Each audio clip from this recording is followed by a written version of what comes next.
les rendez-vous de l'écho sur Grand Lille TV avec la Caisse d'épargne. La Caisse d'épargne, vous être utile. Bonjour à toutes et à tous et bienvenue sur Grand Lille TV pour cette nouvelle édition du Rendez-vous de l'écho. Aujourd'hui, on va parler formation école d'ingénieurs avec Johan Verstraat. Bonjour. Bonjour. Vous êtes directeur du campus de l'ESME Sudria à Lille, une école d'ingénieurs. Mais dites-nous en plus, qu'est-ce qu'il y a quand même derrière ce titre ? Alors, l'ESME Sudria fait partie d'un groupe, le premier groupe d'enseignement supérieur privé en France, c'est Ionis Education Group. Donc, c'est un groupe qui a pour vocation de former les nouvelles compétences, les nouvelles intelligences des entreprises. Donc, avec deux points forts, l'adaptabilité et ce goût pour le changement. Au niveau de l'historique, c'est une école qui a quand même plus de 100 ans, mais à Lille qui est plus récente. Tout à fait. Alors l'école créée en 1905, en pleine révolution industrielle, il s'agissait à l'époque de former des ingénieurs pour la mécanique et pour l'électricité. Aujourd'hui, on est plus sur la mécatronique et l'électronique. Et il y a eu une volonté d'ouvrir des campus en région pour une implantation dans des écosystèmes forts, comme à Lille. Par exemple, on est en contact avec la Chambre de commerce, vous êtes dans la 3e révolution industrielle, 4e bientôt. Et donc, nos ingénieurs, spécialistes en technologie, avec un profil international, ont tout à fait leur carte à jouer ici. Et ils commencent très tôt, puisque nos sites régionaux accueillent les élèves dès la sortie du baccalauréat. Donc, ils restent près de chez eux, ce qui est un avantage. Et ils peuvent s'immerger dans l'écosystème. Et on a, par exemple, des élèves spécialistes dans l'impression 3D, dans la robotique.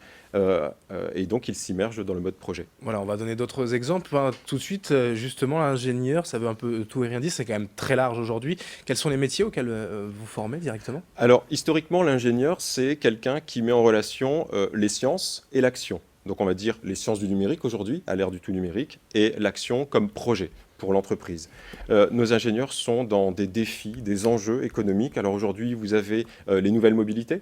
Comment on se déplace en respectant l'environnement, en étant connecté. Vous avez l'efficacité énergétique, un enjeu qu'on ne cite plus. Nous avons également l'intelligence numérique et la santé et l'aide à la personne. Alors pour l'intelligence numérique, vous avez les big data, les clouds, tout le monde connaît. Oui. On a aussi les objets connectés. Et en santé, en aide à la personne, vous avez la robotique, les objets connectés encore. Et là, on arrive à quelque chose d'intéressant. Tous les domaines enseignés à l'école permettent de maîtriser les technologies et ces domaines convergent. Aujourd'hui, vous avez de l'impression 3D pour le bâtiment, vous avez de la robotique pour l'aide à la personne. Et on voit maintenant des robots qui font agents de surveillance dans les maisons de retraite, par exemple. Vous formez directement à la robotique, à l'impression 3D à l'école ? Tout à fait. Alors, des projets d'impression 3D dès l'arrivée pour nos bacheliers diplômés. Et ensuite, la robotique comme spécialité, comme fil rouge pour l'usage de ces technologies, et c'est la mécatronique en fait. Donc appliquer la technologie de la robotique pour des robots, des drones, voilà, pour des robots qui accompagnent et aident les gens, pour aussi des robots industriels bien sûr, on pense à l'automobile tout de suite, et puis l'usine connectée, l'usine du futur. Alors l'admission, c'est après le baccalauréat. Sur concours, quel est le temps d'études, le cursus, ça dure combien de temps ? Alors c'est une école en 5 ans. Les élèves l'intègrent grâce au concours APB, donc l'admission post-bac. Oui. Et le concours, c'est le concours Advance. Alors ce qui est avantageux pour les élèves, c'est que c'est un vœu et qui regroupe plusieurs écoles. On a partout en France plusieurs centres pour passer les écrits et les oraux, etc. Et les élèves vont choisir leur école coup de cœur, donc le SMU Sudria, qui est une école des technologies, mais assez généraliste, pour pouvoir choisir son métier. Et pourquoi pas faire un double diplôme dans le management, puisqu'on a des collaborations grâce au groupe Ionis avec d'autres écoles comme l'ISG. Au niveau des formateurs, sont essentiellement des professionnels de la vie d'entreprise. Alors, ce sont des enseignants-chercheurs, mais aussi des ingénieurs qui apportent leur expertise et qui rapprochent l'élève du monde de l'entreprise et de ce qu'on attend d'eux, parce qu'une école d'ingénieurs est bien sûr située entre le lycée, donc là c'est pour les fondamentaux, l'aspect scientifique, mais l'entreprise, où nous devons ramener dans nos enseignements les enjeux et ce qui compte pour nos entreprises actuellement.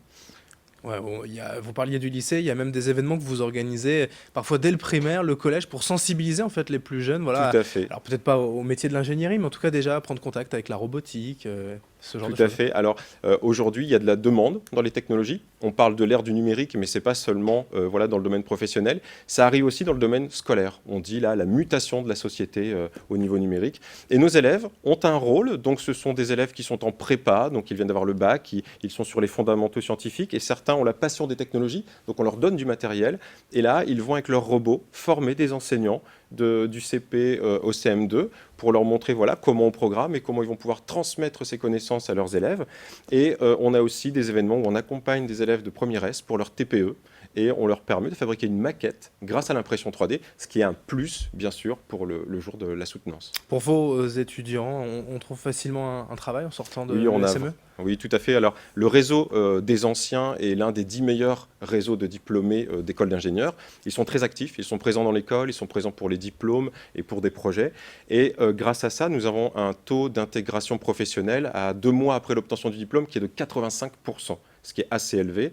Et effectivement, on a même 55% de nos élèves qui trouvent avant d'avoir leur diplôme, du travail, donc un contrat. Alors l'école dans la région, mais aussi les emplois aussi dans la région. Il y a de quoi rester ici Tout à au niveau fait. des entreprises?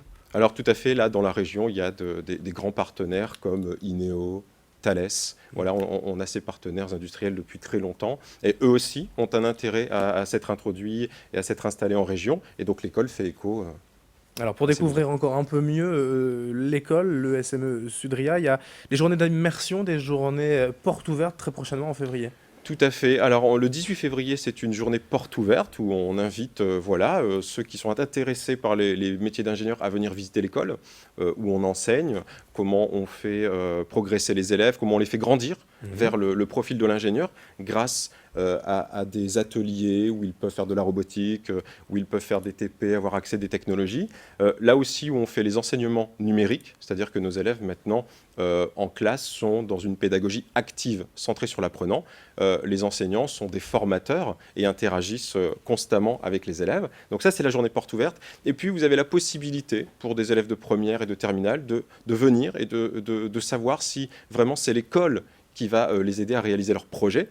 Et donc, ils participent à des projets technologiques. Ils ont aussi des ateliers de management. Ils discutent avec les élèves, avec les enseignants. Ils sont là au cœur de leur futur projet. Il y a tous les renseignements sur le site internet de l'école esme.fr pour cette école ESME Sudria. Merci, John Verstraat, directeur du campus à Lille, d'être venu aujourd'hui sur Grand Lille TV. Merci à vous de nous avoir suivis. Dans un instant, l'information continue. Les rendez-vous de l'écho sur Grand Lille TV avec la Caisse d'épargne. La Caisse d'épargne, vous êtes utile.